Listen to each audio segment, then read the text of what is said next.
it's Miss Courtney, and we are reading in our science book on page 215, section 8.3, the atmosphere, the cloud factory. Do you know that an average-sized white, fluffy cloud can weigh as much as 1,000 tons? What kind of material is a cloud made of that such a heavy object can manage to float so easily through the blue sky? A cloud is not made out of water vapor, as you may have heard. The water vapor is an invisible gas. Rather, a cloud is made out of very tiny water droplets. These droplets are so small that it takes over 1 million of them to make up one raindrop. But where do cloud droplets come from? And how do they manage to get high into the air? The cool blue sky. Did you know that it snows at the equator? There are several tall mountains in the tropical regions that have snow on their tops. Snow falls at the tops of high mountains because although the temperature at ground level may be much too warm for snow, the mountains reach high up into the upper levels of the atmosphere, where temperatures are cold enough to allow snow to form. Warmed by the sun, the snow radiates energy back into the atmosphere. Air in the lower troposphere absorbs most of this energy, allowing very little to pass onto upper levels. At higher altitudes, because air is farther away from the Earth's heat, it is much colder than the air near the Earth's surface. The temperature of the air at the troposphere's topmost boundary, called the tropopause, is between 60 and 80 degrees below zero. The tropopause marks the location of the temperature inversion. A temperature inversion is a reversal in the direction of temperature change with a change in height. In the troposphere, as a general rule, the warmest air is found near the Earth's surface, and the coldest at the tropopause. The higher the air, the colder its temperature. But above the tropopause, heat-absorbent ozone causes the air in the stratosphere to become gradually warmer. Later we will see how the temperature inversion at the tropopause acts like a lid to keep the weather brewing in the troposphere from penetrating higher up into the stratosphere. A recipe for clouds. There are usually three main ingredients needed for cloud formation: water, rising air, and dust. This combination is not very difficult to achieve because God has designed clouds to be the means of watering the earth. The first ingredient required for cloud formation is water. Though through evaporation, water is placed into the atmosphere as a vapor, most of the water vapor remains in the bottom of the troposphere, very close to the Earth's surface, where evaporation takes place. Remember that warm air is able to hold more water vapor than cold air. That means that near the Earth's surface, where temperatures in the troposphere are the warmest, air can hold a great deal of water vapor. Higher up, though, the colder air is not capable of holding nearly as much. The second ingredient needed to make a cloud is rising air. When warm air begins to rise away from Earth's surface, it takes its water vapor along with it. But as the warm air rises, it begins to cool. Soon, it reaches the dew point, the lowest possible temperature at which it is able to hold all of its water vapor. If the air rises and cools any more, it has to get rid of some of the vapor through condensation. Water vapor condensing high in the air forms a cloud. But there's a third ingredient in the cloud recipe. Without this particular item, clouds could not form because condensation would not be possible. In order for water vapor to condense, a solid object must be present for the water molecules to collect on as a liquid. For instance, Water may condense onto the outside of a glass or onto a car window. But there are no such objects floating around in the sky where clouds form. How then does condensation take place in the air? The air is full of countless microscopic particles of dust, sea salts, volcanic ashes, pollens, and other substances.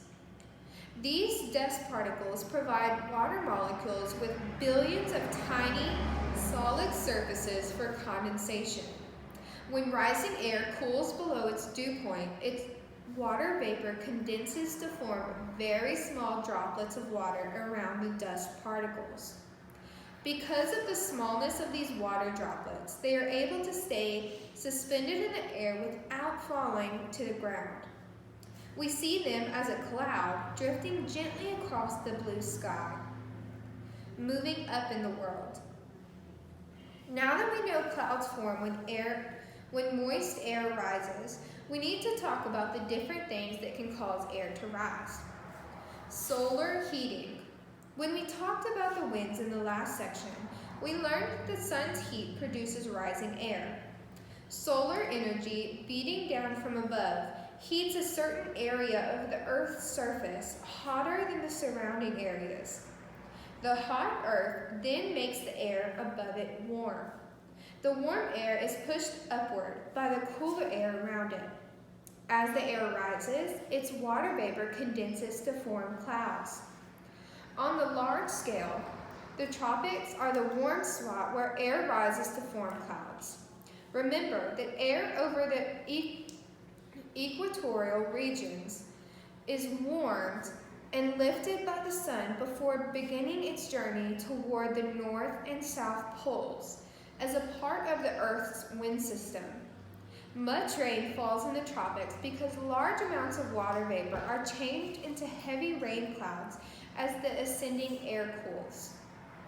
But on a smaller scale, a parking lot or field is also capable of making its own cloud by the same method. Have you ever seen a sky dotted with lots of little puffy white clouds on a hot summer day? Each of these clouds was made when a bubble of warm air over a certain sun-heated area of land rose upward, releasing its water vapor by condensing to form a cloud. The flat bottoms of the cloud show at what height the temperature of the air fell below the dew point. If you watch these clouds closely for some minutes, you can see them growing in size while the ground continues to supply hot air. Then the wind carries them away from their birthplace. They gradually melt away into nothing. Mountains. When the wind blows across the earth, it often runs into obstacles in its path. Usually, if the obstacle is small or narrow, the wind will flow around it. But if the obstacle is big enough, like a row of mountains, the wind may have to flow over it. As moving air rises over the barrier, it cools and releases some of its water vapor to form a cloud. Many mountains are constantly covered with clouds because this action of the wind passing over them. Fronts. Clouds are also made when warm air and cold air run into each other. The Earth's winds are what causes these different types of air to collide and mix.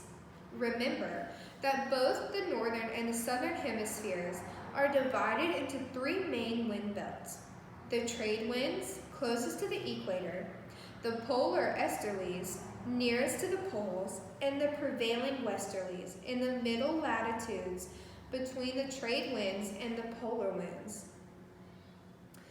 Of the three wind belts, the area of prevailing westerlies in the middle latitudes has the greatest variety in its weather. In this region, air flowing away from the equator runs head-on into the air flowing the opposite direction, away from the poles. The constantly changing weather is a result of the colliding, jostling, and mixing of huge masses of warm tropical air and cold polar air taking place overhead. The huge masses of air that collide in the middle latitudes form over source regions. A source region is a large area of land or ocean with nearly the same temperature across its entire surface.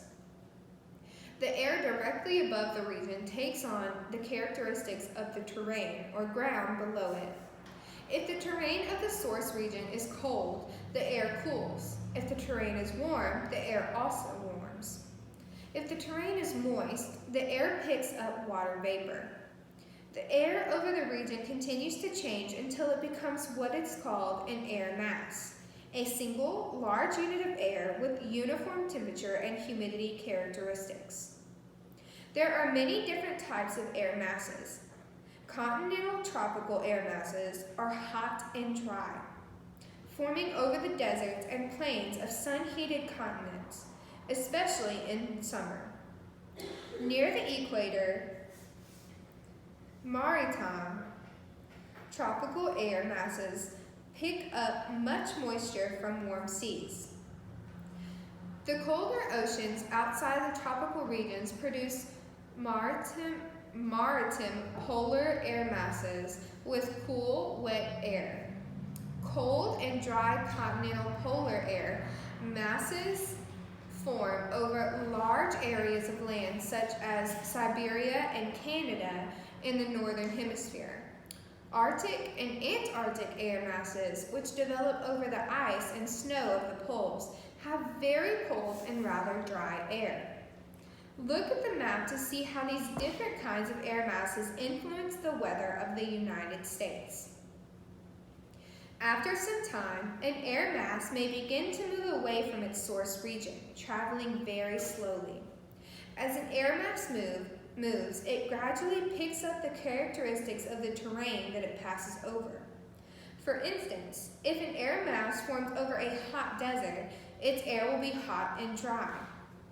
But if it then moves out over an ocean, it becomes warm and moist. Most often, air masses move towards the middle latitude. In the middle latitudes, an air mass cannot travel far before bumping into other air masses. Usually, different air masses have different characteristics. One will have warmer air than the other. For instance, when two air masses meet, a very definite boundary line forms between the two different types of air. The boundary between two air masses is called a front. There are different types of fronts, depending on which air mass is moving forward and pushing back the other. At a warm front, warm air pushes back cold air, but at a cold front, cold air pushes back warm air. When advancing warm air runs into a mass of colder air, it slides up over the top of the cold air in a very thin wedge and begins to push the cold air slowly backward. As the warm air rises, it cools and releases some of its moisture through condensation to form clouds. The clouds form at the boundary between the warm air and the layer of colder air beneath it. At the tip of the wedge of rising warm air, the clouds are very high and thin, but they lower and thicken as the warm air gets closer to the Earth's surface. From your viewpoint on the ground, a warm front appears as a long period of cloudy, rainy weather, sometimes lasting several days and followed by warmer temperatures. Cold fronts travel more quickly than warm fronts. Heavy cold air moves forward at ground level, bulldozing into the lighter warm air and pushing it rapidly upward. Very tall rain clouds build up in a narrow band along the edge of the rising warm air. Cold fronts bring a short period of rainy weather and are usually followed by clear skies and cooler temperatures. Often the weather of a cold front is severe, with heavy rain and wind, lightning, thunder, and maybe even hail or tornadoes. And we'll stop there for our comprehension check.